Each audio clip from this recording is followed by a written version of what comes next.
Welcome to Lakshmi grand kitchen. ఈ వీడియోలో ఎంతో టేస్టీగా ఉండే మసాలా గారెలు ఎలా తయారు చేసుకోవాలనేది చూద్దాం. చూడండి, మసాలా గారెలు ఎంత కలర్ఫుల్గా ఉన్నాయి కదా, అంతే టేస్టీగా కూడా ఉంటాయండో. అవి ఎలా తయారు చేయాలి ఏంటనేది చూసేద్దాం. అంతకన్నా ముందుగా నా ఛానల్ ఎవరైనా కొత్తగా చూస్తున్న వాళ్ళు ఎవరైనా ఉంటే సబ్స్క్రైబ్ చేసుకోగలరు. అలాగే పక్కనున్న బెల్ ఐకాన్ క్లిక్ చేశారనుకో, నేను ఏ వీడియో అప్లోడ్ చేసినా మీకు నోటిఫికేషన్ వస్తుంది. సరే, మామూలుగా అయితే వీటి స్పెషలిస్ట్ మా ఇంట్లో కల్లా మా బాబాయ్ అన్నమాట. అడిగాను, అర్థమైనంత వరకు తయారు చేశాను. పాలకూర వడలు కూడా తయారు చేసుకోవచ్చు. అవి ఎలా ఏంటనేది మరొక వీడియోలో చూపిస్తాను. ఈరోజు అయితే చూడండి, పచ్చెనగపప్పు ముఖ్యంగా కావాల్సిన పదార్థాలు. పచ్చెనగపప్పు ఒక 3 గంటల సేపు నానబెట్టిన పచ్చెనగపప్పు. నేను వచ్చేసి ఇక్కడ ఒక గ్లాస్ తీసుకున్నాను అనమాట. గ్లాస్ తీసుకొని 3 గంటల సేపు నానబెట్టిన పచ్చెనగపప్పు. నానబెట్టిన తర్వాత 2-3 మాటలు శుభ్రంగా కడిగి తర్వాత ఇట్లా బొక్కల బేషన్లో వేసి పక్కన పెట్టేసాను అనమాట. అంటే నీళ్ళన్నీ వడగట్టేసేయాలి. నీళ్ళు ఏమాత్రం ఉండకూడదు. మనం రుబ్బేటప్పుడు కూడా నీళ్లు వేయకూడదు ఈ గారెలకు అనేది. వేసామనుకో, ఆయిల్లో వేసిన తర్వాత అంత చిట్లు అయిపోతుంది అనమాట. ఇప్పుడు మనం మసాలా గారెలు కదా, 2 పచ్చిమిరపకాయలు, 2 చిన్న ఉల్లిపాయలు అంటారు కదా, వెల్లుల్లిపాయలు 2 బద్దలు, తర్వాత చిన్న అల్లం ముక్క, ఇవి.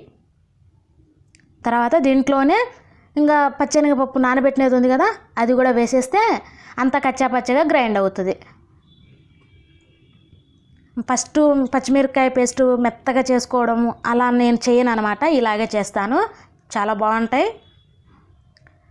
చూడండి, ఇలాగా కచ్చాపచ్చగా గ్రైండ్ చేసుకోవాలి. మరి మెత్తగా గ్రైండ్ చేయకూడదు.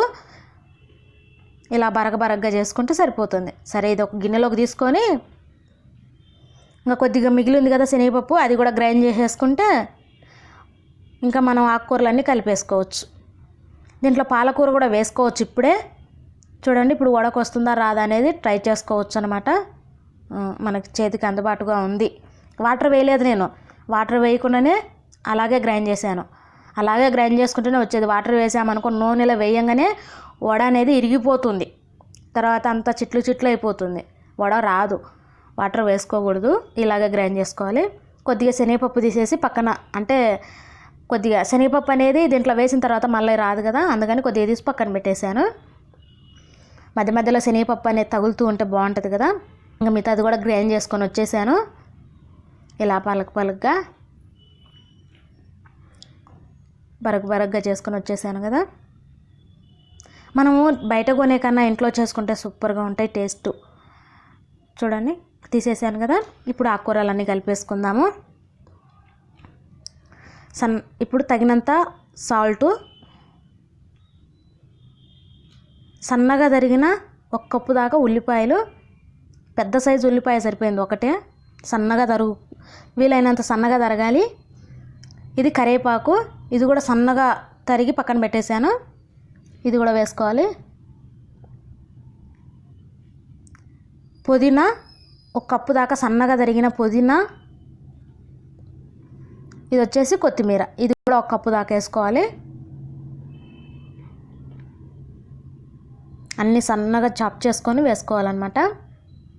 సరే, ఇంకా అంతా నీట్గా కలిపెట్టేసి ఒక్కసారి ఉప్పు సరిపోయిందో లేదో ఒక్క రవ్వ టేస్ట్ చేసుకొని, ఉప్పు సరిపోకపోతే మరింత వేసుకొని కలుపుకొని ఆయిల్ పెట్టేసుకుందాం స్టవ్ పైన. మనకు వడలు ఇంకా వేసుకుంటాము, ఇప్పుడు జస్ట్ ఆయిల్ కాగుతుంది, ఆయిల్ ఎంబడే పెట్టేస్తాం అనుకున్నప్పుడు మాత్రమే కలుపుకోవాలి. ఎందుకంటే ఉల్లిపాయ వేసాం కదా, ఉల్లిపాయ అనేది నీరు వదులుతుంది అనమాట. ఉప్పు తగలంగానే ఉల్లిపాయ నీరు వదులుతుంది కాబట్టి మళ్ళీ వడలు వేసుకోవడానికి పనికిరాదు. మనకి ఇప్పుడు ఎంబడే ఆయిల్ పెట్టేసాం, లేదా ఆ పక్కన ఆయిల్ పెట్టేసుకోవడానికి ఉంది అని అనుకున్నప్పుడు అక్కడ ఆయిల్ కాగుతూ ఉన్నప్పుడు ఇక్కడ కలిపేసుకోవాలి. చూడండి, ఉప్పు తక్కువైంది, మరింత వేసి కలిపాను అనమాట టేస్ట్ చేసి. సరే, మొత్తం నీట్గా కలిపెట్టేసాను కదా. ఇది పక్కన పెట్టేసి ఆయిల్ స్టవ్ పైన పెట్టేసి మళ్ళీ వస్తాను. సూపర్గా టేస్ట్ చేశాను, సరిపోయింది. ఆయిల్ కూడా వీటెక్కింది. సరే, ఇంకా సన్నమంట పెట్టేసుకొని ఇందాక పిండికి కలిపి పెట్టేసాం కదా మనం, ఆకుకూర అంతా వేసి ఇంకా పక్కన ఒక గిన్నెలో నీళ్లు పెట్టేసి అరచేయి అనేది తడి చేసుకోవాలి. అరచేయి తడి చేసుకొని ఒక చిన్న నిమ్మకాయ సైజు అంత పిండి తీసుకొని ఇలా ప్రెస్ చేసుకొని జాగ్రత్తగా ఒక సైడ్ నుంచి వదులుకోవాలి. మధ్యలో వదలడానికి లేదనమాట, ఒక సైడ్ నుంచి జాగ్రత్తగా ఒక సైడ్ నుంచి వదులుకోవాలి ఈ గారె అనేది.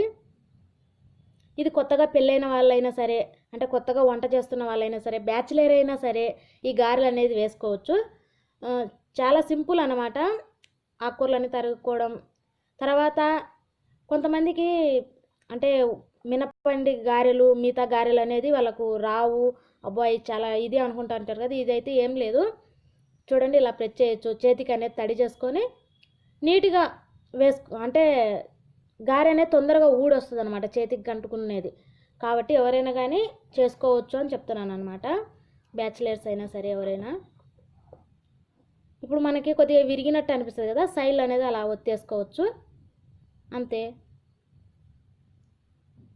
మిగతా గారెలు ఎక్స్పీరియన్స్ ఉన్నవాళ్ళు, అంటే బాగా ఎప్పటి నుంచో అలవాటు ఉన్న వాళ్ళు మాత్రమే వేయగలుగుతారు కదా, అబ్బా మనకు రావని. ఈ గారెలు అయితే ఎవరైనా వేయగలరు అనమాట. కొంచెం నీళ్ళు అనేది తగలకుండా జాగ్రత్తగా వేసుకున్నాం అనుకో, అప్పుడు పిండి రుబ్బుకునేటప్పుడు మనం చెప్పినట్టు వింటాయి ఈ గారెలు. దీంట్లో ఒక టమాటో చట్నీ, అది ఎలా ఏంటనేది నేను మరొక వీడియో చేసి చెప్తాను. ఈ రోజుకైతే ఇవి చూసేయండి. పాలకూర గారెలు కూడా తయారు చేసుకోవచ్చు, అది ఎలా ఏంటనేది మరొక వీడియో పెడతాను. ఈ గారెల్లోనే చాలా రకాలు ఉన్నాయి. తోటకూరతో వేసుకోవచ్చు, పాలకూరతో వేసుకోవచ్చు, అవి రెండు లేకుండా ఇట్లా పుదీనా కొత్తిమీరతో వేసుకోవచ్చు. అవి ఎలా ఏంటనేది చూపించేస్తాను. సరే, కొద్దిగా 50% కాలిన తర్వాతనే గరిటె పెట్టి తిప్పుకోవాలి. ఎంబడే గరిటె పెట్టి తిప్పామనుకో ఇరిగిపోతుంది అనమాట గారె అనేది. ఇప్పుడు ముందు వేసినట్టు కాలినవి చూడండి, వేరే ఒక గిన్నెలోకి తీసేసుకొని ఇంకా అన్ని గారెలు కూడా అలాగే వేసుకోవాలి. అలాగే గోల్డెన్ కలర్ వచ్చేదాకా కాల్చుకోవాలి. అంతేనండి, గారెలు వేసుకోవడం అయితే సింపుల్. నచ్చిన వాళ్ళు లైక్ చేయండి. మీకు ఏదన్నా ఐడియా కానీ, సలహాలు కానీ, సూచనలు కానీ ఏదన్నా నాకు చెప్పాలనుకుంటే కింద కామెంట్ బాక్స్లో పెట్టండి. నచ్చిన వాళ్ళు ఎవరైనా అంటే లైక్ చేస్తే ఎంతమంది లైక్ చేశారనేది నాకు లెక్క వస్తుంది. నాకు తెలిసినంత వరకు తయారు చేసి ఏదైనా సరే నేను చేసుకున్నది, నాకు తెలిసింది వీడియో చేసి పెడుతున్నాను. దయచేసి ఎవరు తప్పుగా అనుకోవద్దు.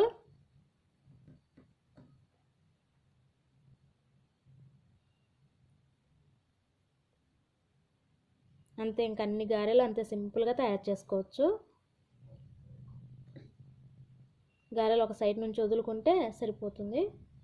చూడండి ఎంత కలర్ఫుల్గా, లోపల సాఫ్ట్గా భలే ఉంటాయి.